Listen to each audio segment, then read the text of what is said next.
다윗은 죽습니다. 신선이 되지 않습니다. 그리고 솔로몬이 뒤를 잇습니다. 솔로몬은 밧세바와의 사이에 난 아들입니다. 솔로몬이 대를 이음으로써 우리 옛날 왕조들을 생각해 보면 정실 부인의 소생이든 소실 부인의 소생이든 왕권을 이을 때에는 아버지 쪽만 보고 누가 이어도 상관이 없는 문제이지만 적어도 우리가 기독교를 그 주인이신 하나님을 거룩하신 하나님이라 이렇게 부를 때에는 우리가 아는 도덕률보다 더 철저한 기준이 또는 잣대가 있을 거라고 상상하곤 합니다. 다윗의 왕권을 솔로몬이 잇는 건 말이 안 되며 게다가 더욱 재미있는 것은 하나님이 다윗에게 주기로 한 영원한 왕권을 하필 그의 최악의 실패로 결과된 아들로 잇게 한다는 것은 더더욱 말이 안 됩니다. 여기에 바로 기독교가 하고 싶은 우리가 쫓아가지 못하는, 상상하지 못하는 복음이라는 말로 선포되는 내용이 있습니다. 다윗은 하나님께 순종하고 그 믿음이 너무 깊어 골리앗 앞에 무장도 안 하고 물맷돌 5개만 들고 나갈 수 있는 사람이었고 또 그 결과도 보았습니다. 그리고 그 놀라운 신심을 가졌던 사나이가 왕이 되고 그리고 밧세바 사건을 일으키는 그의 모든 생애를 먹칠하는 사고도 친 사람입니다. 하나님께서 이 다윗에게 주겠다고 한 약속과 그 결과들이 다윗의 순종과 기대의 결과가 아니라는 것을 하나님은 보이고 싶어 하십니다. 다윗을 우리가 은혜의 대표라고 말하는 것은 로마서에서 십자가로 말미암는 기독교 신앙을 소개하며 구원을 선포할 때 그것이 복음이 되는 이유가 그것은 은혜로 주어지는 것이기 때문이었습니다. 그 은혜의 대표자는 다윗이었고 로마서 4장에 다윗을 인용할 때는 시편 32편의 말을 인용하여 그 죄의 그 허물에 사하심을 얻고 그 죄가 가리움을 받는 자는 복이 있다를 인용합니다. 잘잘못이라는 잣대를 하나님께서 깨시는 것은 아무래도 좋아서가 아니라 잘잘못의 잣대에 의한 보상의 차원을 넘어서는 것을 성경이 증언하고 싶기 때문입니다. 그래서 다윗은 자기가 가졌던 신앙의 보상을 받는 것도 아니고 자기가 잘못한 사고로 인하여 벌을 받는 추락하고 망하는 것도 아닌 그가 이유와 원인이 될 수 없는 결과의 대표자가 되는 것입니다. 마태복음 7장에 의하면 마태복음 7장 15절 제가 읽지요. 거짓 선지자들을 삼가라. 양의 옷을 입고 너희에게 나오나 속에는 노략질하는 일이라. 그들의 열매로 그들을 알지니 가시나무에서 포도를 또는 엉겅퀴에서 무화과를 따겠느냐. 이와 같이 좋은 나무마다 아름다운 열매를 맺고 못된 나무가 나쁜 열매를 맺나니 좋은 나무가 나쁜 열매를 맺을 수 없고 못된 나무가 아름다운 열매를 맺을 수 없느니라. 아름다운 열매를 맺지 아니하는 나무마다 지켜 불에 던져지느니라. 이러므로 그들의 열매로 그들을 알리라. 나무가 무슨 나무인가 하는 것은 열매를 보고 압니다. 너무나 당연한 이야기입니다. 감이 열리면 감나무고 사과가 열리면 사과나무입니다. 이 비유의 가장 중요한 핵심은 열매에 있지 않습니다. 나무에 있습니다. 열매를 주워 모으는 것, 사서 모으는 것, 업적을 모으는 것이 기독교 신앙의 중요한 내용이 아니라 그런 존재가 되어야 하는 것입니다.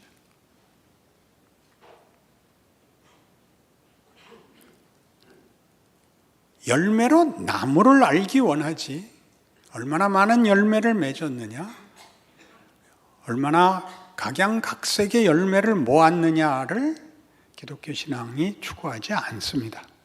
이 점은 놀라운 점입니다. 열매로 나무를 압니다.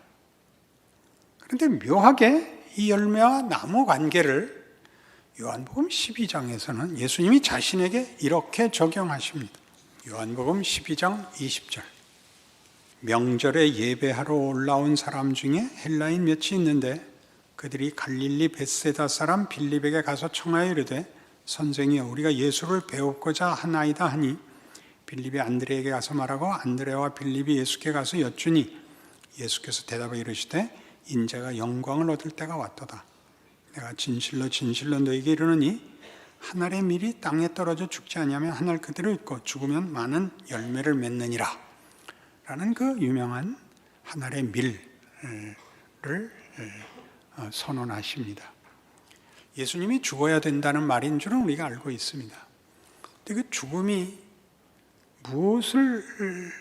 무엇을 설명하기 위하여 있느냐 하면 이방인들마저도 예수가 메시아라는 소문을 듣고 찾아왔다. 그를 만나기를 원한다. 그래서 예수께서 내가 메시아인 걸 보이겠다가 되는 겁니다. 감나무를 보러 왔다 그러면 나무를 보겠습니까? 감을 보겠습니까? 나무에 달린 감을 보고 싶죠. 예수를 보러 왔으니까 예수가 예수인 열매를 보이겠답니다. 그게 죽는 겁니다. 다 도망가 버렸죠. 우리가 기대하는 예수는 어떤 열매가 달렸으면 싶습니까?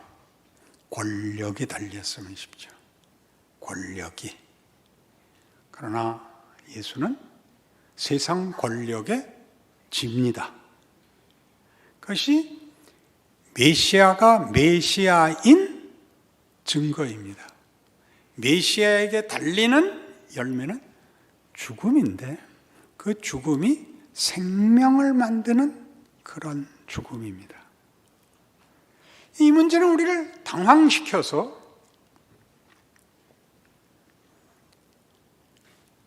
감나무에 감이 열린다. 감이 달렸으면 감나무다. 여기까지는 따라오겠는데 메시아는 죽음을 열매 맺죠. 열매라 그러면 약간 그렇지만 죽음을 통과한 열매를 맺는다. 그래서 그를 보면 다만 생명이 보이는 것이 아니라 죽음에서 핀, 죽음에서 맺힌 열매를 보게 된다. 이런 일을 보게 됩니다. 이 문제를 나무와 열매 관계로 설명하는 예수의 메시아 된 것과 한 존재의 정체성을 확인하는 일을 마태복음 13장에서는 여러분 잘 아시는 밭의 비유에서 이렇게 소개됐었습니다. 씨 뿌리는 비유입니다. 뿌리는 자가 씨를 뿌릴 때 덜어는 길가에 떨어져서 새가 먹어버렸고 덜어는 돌짝밭에 떨어져서 뿌리가 성장하지 못했고 가시떨기에 떨어지자 가시떨기가 기운을 막았고 좋은 땅에 떨어지자 많은 열매를 맺었습니다. 제자들이 놀라서 이렇게 얘기합니다. 아니 선생님, 뭐 그까짓 걸 비유로 말씀하세요. 그 뻔한 얘기를 뭘 비유까지 드세요. 우리가 못 알아들을까 봐 그러세요? 그렇잖아요. 누가 모르겠어요? 여러분, 한 대로 보상받는 일은 우리 모두가 합니다. 잘하면 칭찬받고 못하면 벌을 받는 거 우리 다 압니다. 우리 모두가 이 성경을 읽으면서 옥토가 되자, 많은 열매를 맺자라는 당연한 이해를 가집니다. 그러나 제자들의 이 반문, 뭐 그까짓 걸 비유까지 쓰세요. 그러자 대답하여 이르시되 천국의 비밀을 아는 것이 너에게는 허락되었으나 그들에게는 아니 되었나니 무릇 있는 자는 받아 넉넉하게 되되 없는 자는 그 있는 것도 빼앗기리라. 그러므로 내가 그들에게 비유로 말하는 것은 그들이 보아도 보지 못하며 들어도 듣지 못하여 깨닫지 못함이니라. 이사야 예언이 그들에게 이루어졌으니 일렀으되 너희가 듣기는 들어도 깨닫지 못할 것이요 보기는 보아도 알지 못하리라. 이사야가 하나님의 뜻을 전하기 위한 사자가 될 것을 자원하자 그때 주신 약속이었습니다. 가라. 그러나 네 말을 아무도 이해하지도 깨닫지도 못할 것이다. 그 예언이 성취된 것이 지금 이 비유랍니다. 더더욱 이 백성들의 마음이 완악하여져서 그 귀는 듣기에 둔하고 눈은 감았으니 이는 눈으로 보고 귀로 듣고 마음으로 깨달아 돌이켜 내게 고침을 받을까 두려워함이라 하였느니라. 그러나 너희 눈은 봄으로 너희 귀는 들음으로 복이 있도다. 이건 못 깨닫는 거다. 그 성취다. 너희의 복은 그러나 그걸 보는 것이다. 어떻게? 내가 왔기 때문이다. 뭘 하러 왔죠? 보게 하러 오지 않았습니다. 듣게 하러 오지 않았고 설명하러 오지 않았습니다. 들어도 깨닫지 못하고 보아도 알지 못한 것을 이루려 오셨습니다. 그것은 죽는 방법으로 나타난 부활이고 구원이었습니다. 분명히 그렇죠. 그러니 이 비유는 좀 더 깊이 이해해야 하는 것입니다. 밭이 아무것도 뿌리지 않은 데서 뭐가 나겠어요? 또 밭이 다른 잡초를 이미 품고 있으면 좋은 것을 심어도 다른 것 때문에 방해를 받는 것 사실이죠. 그러나 지금 예수님께서 이 밭에 비유를 할 때, 씨 뿌리는 비유를 할 때 우리 요한복음 12장 20절 이하를 인용했던 것처럼 메시아가 오셨다면서요. 그를 보기를 원합니다. 인자가 영광을 얻을 때가 왔느니라. 하늘의 밀알이 땅에 떨어져 죽지 아니하면 하늘 그대로 있고 죽으면 많은 열매를 맺는다. 예수는 이 밭에 찾아와 심긴 씨입니다. 이 씨는 밭이 만든 것이 아니고 밭이 키운 것도 아니고 자신이 여기에 삼켜지듯이 죽음에 삼켜진 자리에서 스스로 일어나 열매를 맺음으로써 그가 열매를 맺음으로써 그 열매를 맺은 나무는 뭐가 되죠? 그 나무의 이름은 그 열매 이름을 가지는 겁니다.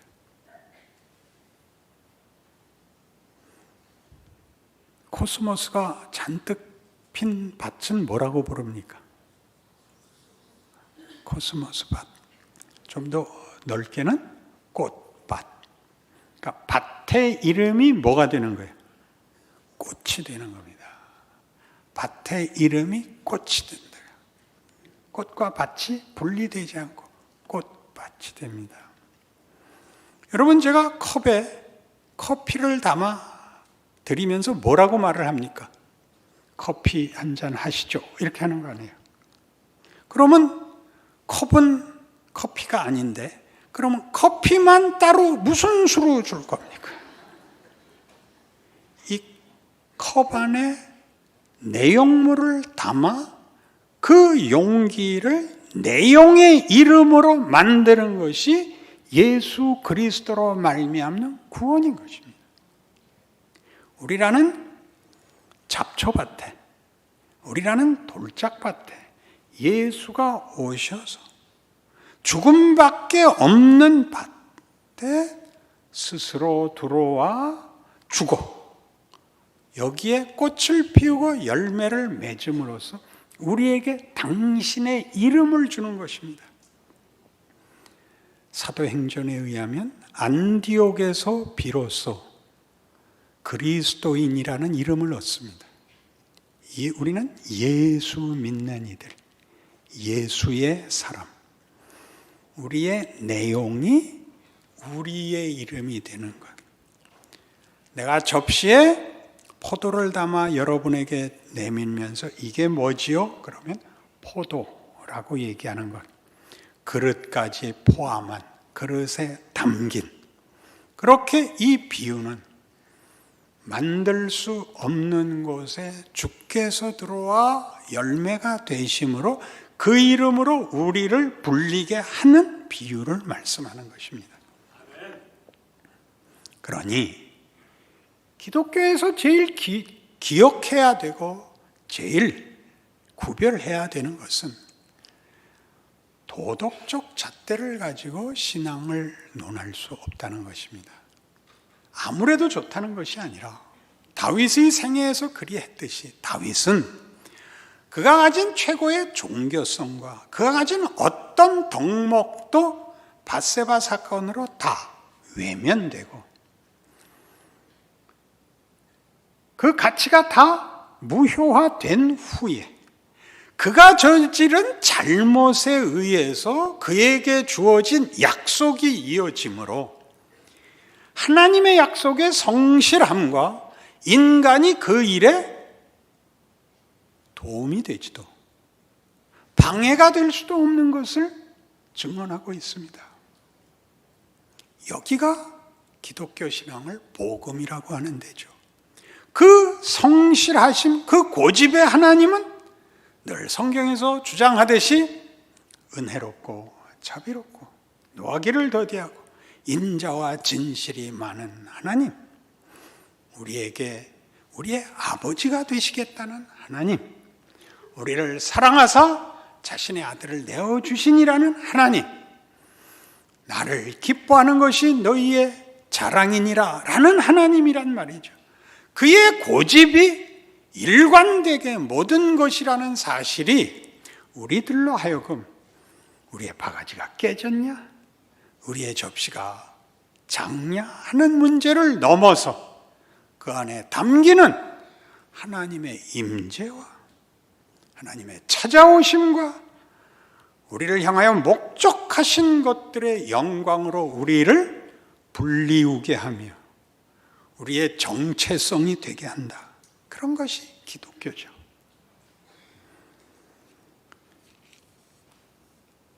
고린도 후서 12장에 가시면 이 문제에 대한 사도 바울의 이런 멋진 증언이 있습니다.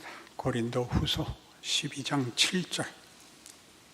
여러 계시를 받은 것이 지극히 크므로 너무 자만하지 않게 하시려고 내 육체의 가시 곧 사단의 사자를 주셨으니 이는 나를 쳐서 너무 자만하지 않게 하려 하심이라. 이것이 내게서 떠나가게 하기 위하여 내가 3번 주께 간구하였더니 나에게 이르시기를 내 은혜가 네게 족하도다. 이는 내 능력이 약한 데서 온전하여 짐이라 하신지라. 그러므로 도리어 크게 기뻐함으로 나의 여러 약한 것들에 대하여 자랑하리니 이는 그리스도의 능력이 내게 머물게 하려 함이라. 그러므로 내가 그리스도를 위하여 약한 것들과 능력과 궁핍과 박해와 곤고를 기뻐하노니 이는 내가 약한 그때 강함이라. 한마디로 요약할 수 있습니다. 전지전능할 필요 없다. 아멘 하세요. 전지전능할 필요 없다. 이 모든 것이 종교성과 도덕성이라는 것이 우리에게 우리가 보상을 받기 위하여 라는 조건으로 묶어서 우리를 공포 속에 가둡니다. 여러분이 제일 많이 하는 기도가 뭐라고요? 회개라니까요. 회개. 왜? 적극적인 신앙 행위가 무엇인지를 모르기 때문에 부정적인 신앙 행위밖에는 자신을 확인할 방법이 없는 겁니다. 잘못했습니다를 하면 자기 할 것은 다 한 것 같다. 그게 아니라 잘해야 돼요. 어떻게 잘해야 되느냐? 여러분 실력만큼 하시면 돼요. 실력만큼. 여러분의 일상, 여러분의 현장, 여러분의 현실에서 그때 세상 사람과 다르게 굴라고요. 한번 웃으세요. 한번 참으세요. 한번 누르세요. 이 세상을 바꾸지 마세요. 내가 뭐라 그랬어요? 트럼프와 김정은은 나에게 맡겨라. 여러분은 여러분의 인생을 살아라. 딴 기도하죠. 세상의 평화 같은 기도는 교황에게 맡기죠. 여러분은 제발 자신의 생애를 살라고요. 그 가족, 그 왼수, 이웃 매일 만나잖아요. 거기서 신자라면 가질 수 있는 것, 하나님이 다윗에게 한 약속을 신실히 지키셨다. 지금 내가 못 볼 꼴을 보고 나 스스로에 대해도 내가 만족하지 못하고 있지만 하나님이 여기 하늘의 미라를 심는다. 나 오늘 그 위에 물 한 그릇 뿌린다. 그렇게 하루를 살라고요. 더 이상 할 게 없어요. 보실래요? 하나 더 이런 권면을 할 수 있는 근거가 있어요. 요한복음 21장 15절. 그들이 조반 먹은 후에 예수께서 시몬 베드로에게 이르시되 요한의 아들 시몬아 네가 이 사람들보다 나를 더 사랑하느냐 하시니 이르되 주님 그러하나이다. 내가 주님을 사랑하는 줄 주께서 아시나이다. 이르시되 내 어린 양을 먹이라 하시고 또 두 번째 이르시되 요한의 아들 시몬아 네가 나를 사랑하느냐 하시니 이르되 주님 그러하나이다. 내가 주님을 사랑하는 줄 주님께서 아시나이다. 이르시되 내 양을 치라 하시고 세 번째 이르시되 요한의 아들 시몬아 네가 나를 사랑하느냐 하시니 주께서 세 번째 네가 나를 사랑하느냐 하심으로 베드로가 근심하여 이르되 주님 모든 것을 아시오매 내가 주님을 사랑하는 줄 주님께서 아시나이다. 예수께서 이르시되 내 양을 먹이라. 거창하게 생각할 거 없어요. 딱 하나예요. 너 완벽하지 않아도 된다. 베드로가 제가 주를 사랑하는 줄 주께서 아시나이다라는 게 무슨 말이에요? 진심이죠, 정말. 어떤 진심? 세 번 부인한 진심. 마태복음 16장 16절 이하의 고백. 주는 그리스도시요 살아계신 하나님의 아들이십니다. 바요나 시몬아 네가 복이 있도다. 이를 네게 알게 하니는 혈육이 아니요 내 하늘에 계신 내 아버지시니라. 내가 천국 열쇠를 네게 주리니 네가 땅에서 무엇이든지 매면 하늘에서도 매고 네가 풀면 하늘에서도 풀리리라. 그렇게까지 했는데 주여 그리 마옵소서 사탄아 물러가라 가 됐던 그 베드로 완벽하지 않아도 된다. 아멘. 언제 하려고 아끼는 거예요 도대체? 아멘입니다. 이 베드로 그거면 됐다. 그렇게 해라. 네 실력만큼 해라. 나머지는 내게 맡겨라. 그리고 이렇게 하십니다. 내가 진실로 네게 이르노니 네가 젊어서는 스스로 띠띠고 원하는 곳으로 다녔거니와 늙어서는 내 팔을 벌리리니 남이 네게 띠띠우고 원하지 아니하는 곳으로 데려가리라. 이 말씀을 하시면 베드로가 어떠한 죽음으로 하나님께 영광을 돌릴 것을 가리키기 위함이로라. 이 말씀을 하시고 베드로 이르시되 나를 따르라. 이렇게 됩니다. 네 사역도 고난으로 가득하고 그리고 죽음으로 끝날 것이다. 네가 완벽할 필요도 없고 네가 승승장구하지도 않을 것이다. 그 베드로가 기가 막혀서 묻습니다. 베드로가 돌이켜 예수께서 사랑하시는 그 제자가 따르는 것을 보니 그는 만찬석에서 예수의 품에 의지하여 주님을 파는 자가 누구오니까 묻던 자더라. 이에 베드로가 그를 보고 예수께 여짜오되 주님 이 사람은 어떻게 되겠사옵나이까. 예수께서 이르시되 그건 내 마음이다. 넌 너 할 일이나 해라. 우리 오래전에 우리 교회 표 기억하시죠? 너나 잘해.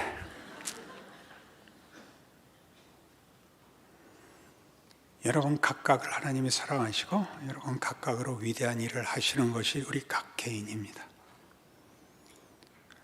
저 사람이 하는 일과 내가 하는 일이 다 하나님께서 그의 보혈로 그의 사랑으로 그의 능력으로 붙잡아 허락한 기회들입니다. 우리가 아무렇게나 살아도 된다는 의미로서 은혜라는 이름으로서 모든 것을 그저 하나님께 떠맡기면 된다는 어리석은 생각을 하라는 게 아니라 우리의 조건, 한계 그리고 막막함들 속에 구체화시키는 기회가 주어졌다. 그렇게 말하죠. 메시아를 보고 싶다.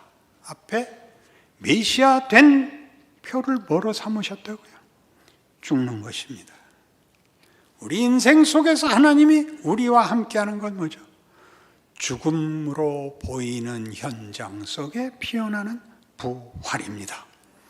웃을 수 없는 것에서 웃으며, 용서할 수 없는 것을 용서하며, 기다릴 수 없는 것을 기다리며, 보상이 없는 헌신을 하는 것입니다. 그 각각의 단어들이 가치를 가지는 것이 아니라 우리는 우리의 존재와 우리의 인생이 귀한 것임을 압니다. 우리의 하루는 창조며 부활이며 기적이며, 우리 쪽에서 알 수 있는 것, 순종이며 잘난 척이며 사랑이며 그리고 늠름함입니다. 알아주는 사람이 없는 게 문제지요. 그러니까 여기 왔을 땐 알아줘야 됩니다. 그런 표정을 짓고 있으면 안 됩니다. 여기선 서로 알아줘야 됩니다. 하나님이 일하십니다. 그렇게 서로 눈이 마주치며 빛이 나며 멋진 얼굴이 되셔야 합니다. 그런 인생을 사시는 여러분이 되어 주십시오. 기도하십시다.